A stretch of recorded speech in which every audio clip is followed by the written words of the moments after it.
राजा और गरीब किसान की कहानी। एक समय की बात थी।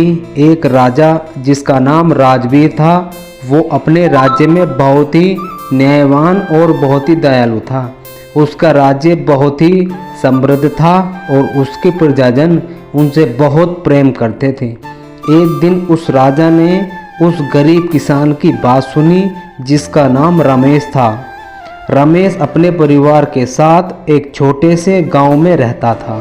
वो बहुत ही मेहनत करता था, लेकिन वो अपनी मेहनत से अपनी ज़रूरतों को पूरा नहीं कर पा रहा था, क्योंकि उसे इतने पैसे नहीं मिलते थे।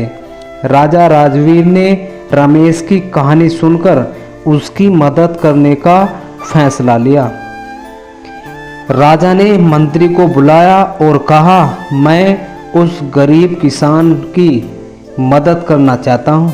मंत्री ने रमेश को बुलाया और राजा के संदेश के बारे में रमेश को बताया। उन्होंने बताया कि राजा आपसे कुछ बात करना चाहते हैं। रमेश राजा के दरबार पहुंचा और उनसे मिलने के लिए प्रार्थना की।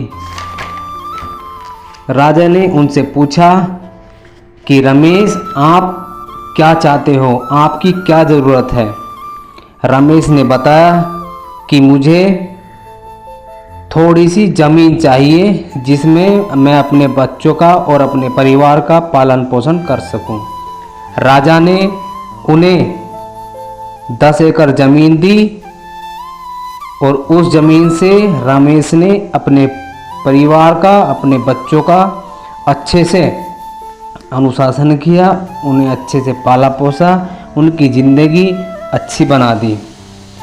रमेश ने राजा को कुछ दिनों बाद अपनी खेती में जो फसल उगाई है उस फसल में से राजा को 10 बोरी चावल दिए और उन्हें ऐसे ही देते रहे। रमेश को राजा ने धन्यवाद बोला और बोला कि आप ऐसे ही अपनी मेहनत करते रहो, आपके लिए, मेरे लिए ये जीवन असुख है।